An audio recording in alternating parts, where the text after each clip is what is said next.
Thomas Wiesel, bonjour Thomas. Bonjour à tous, bonjour. Moi je suis là en remplacement aujourd'hui. Ouais. Merci d'être avec nous. Bah ouais, mais tu vois, on me choisit quand le plan A est pas disponible.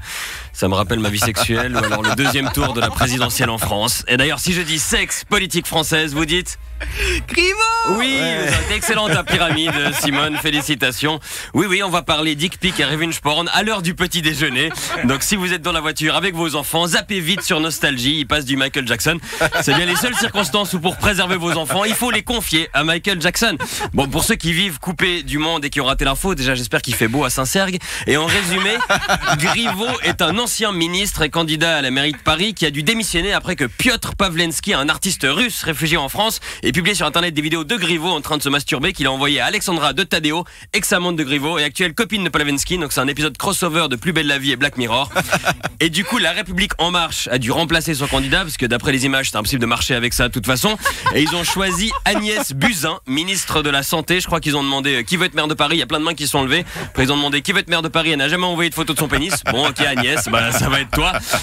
Mais je sais pas si on utilise les bons critères pour décider qui va gouverner. Depuis quand c'est plus important qu'un politicien soit fidèle à sa femme qu'à son programme? Puis Trump, là, il doit pas comprendre. Trump, il a agressé Binana, il se fait uriner dessus par des prostituées, il est président. Griveaux, il se touche un peu, c'est la mise au placard.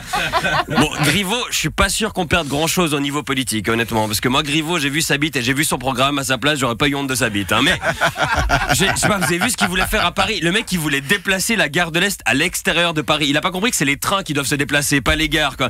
Et sa mesure phare, il voulait éradiquer les puces de lit. Waouh, moi je crois que c'est pour ça les photos. Hein. En fait, c'était sa dermato, la nana. Il disait, regarde, j'ai presque plus de boutons. Il se touchait pas, il se grattait, le mec. Et en plus, avant le scandale, il était largué dans les sondages. Et là, il y a 4 millions de personnes qui ont vu la vidéo. Les gens s'intéressaient enfin à sa campagne. Il aurait dû continuer, il aurait dû s'écrire des slogans au marqueur sur la tub. Il aurait gagné. Bon, heureusement qu'il a pas gagné, parce que si on apprend qu'il suffit de se filmer à poil pour réussir en politique, on aura bientôt 8 sextapes de Toto Morand. Et je suis pas prêt. Mais je comprends pas pourquoi on est censé être si choqué de ce qui s'est passé. Je veux dire, c'est des adultes consentants, c'est une relation adultère comme il en existe des milliards depuis la nuit des temps. Et surtout en politique, je veux dire, les hommes puissants, ils ont toujours attiré. Quand John Kennedy disait I'm the President of the United States, t'avais Marilyn Monroe et la moitié de Hollywood qui faisaient la file. Bon, je sais pas si ça fonctionne en Suisse. Hein. Quand quelqu'un te dit Ja genau, je suis le chef du département des piscines municipales, je suis pas sûr qu'il ait de son message bouffe-moi la touche Hans Rudi. Je suis pas certain. Mais là, ce qui choque, c'est pas qu'un politicien trompe sa femme, c'est qu'il y a une vidéo où on voit son braquemar. Et là, wow. Mais je comprends pas pourquoi ça change quelque chose, qui est des images. Je veux dire, on a tous un corps avec plus ou moins de membres, hein, suivant le degré de parenté de tes géniteurs et la proximité du lieu de ta naissance avec une usine chimique. Et à partir d'un certain âge, on utilise tous notre corps pour faire l'amour. Enfin, j'espère, si vous le faites pas, essayez, c'est plutôt cool. Et au XXIe siècle, voilà, ça arrive, l'amour, il s'exprime parfois avec des photos, avec des vidéos. Et je comprends pas pourquoi on devrait avoir honte. Moi, j'assume nettement moins mes vieilles chroniques sur LFM que mes nudes. Puis malheureusement, c'est mes chroniques LFM qui sont sur Internet. Et la honte, honnêtement, c'est pas sur la personne à poil qu'elle devrait s'abattre, c'est sur la personne qui décide de rendre ça public. D'ailleurs, c'est le seul crime commis dans cette affaire. Ça s'appelle du revenge porn et c'est passible de prison dans la plupart des pays, 2 ans en France, par exemple. Bon là, Piotr Pawlenski, hein, il s'est agrafé le scrotum à la place rouge à Moscou, qui pour le coup a très bien porté son nom. Donc à mon avis, c'est pas la prison qui l'effraie. Hein. Quand il va débarquer dans sa cellule et réaliser qu'il y a un lit et pas un tapis de fakir, il va être déçu. Moi, ce que je comprends pas, c'est Alexandra de Tadeo. Je sais pas comment elle choisit ses copains. Elle a troqué un qui envoie des vidéos de branlette pour un qui se mutile des roubignoles. Elle a des goûts assez particuliers. Hein. Bon, il dit que c'est une performance artistique, Pawlenski, quand il s'est agrafé le truc. Ouais, souvent dans l'art, on croit que tout a été fait. Il y a un type qui se dit non, attendez, j'ai une idée. Le mec, il a agrafé son sac sur la place rouge, puis après, il est parti habiter en France. J'espère qu'entre-temps, il a pensé à dégrafer.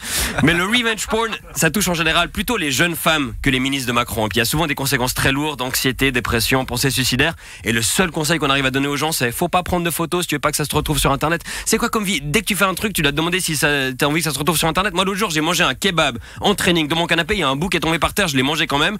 C'était bon, mais j'aurais pas aimé que ça se retrouve sur Internet. Je veux dire, je trouve que si tu prends des photos nues, faut pas t'étonner. Ça ressemble un peu à elle portait une jupe, elle l'a bien cherché. Moi, on est quand même la civilisation qui arrive à faire disparaître la couche d'ozone, mais pas la culpabilisation des victimes. Moi, ce qui me dérange, c'est pas que Griveaux ait envoyé des images de son pénis, ça je m'en fous.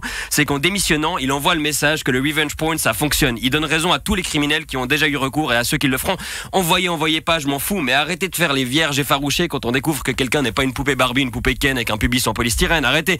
Les seules questions qu'on devrait se poser avant d'envoyer un nude, c'est pas est-ce que ça va ruiner ma carrière, c'est plutôt photo, déjà, est-ce que je suis sûr que c'est consenti et que c'est 100% désiré? Puis ensuite, quel est le meilleur angle et le meilleur filtre pour me rendre plus chopable que la réalité? Et enfin, est-ce que je suis sobre? Est-ce que mon doigt va glisser puis l'envoyer à la première personne de mon Instagram qui est 20minutes.ch? Donc ça, c'est important. Et si vous recevez un nude, déjà, enjoy.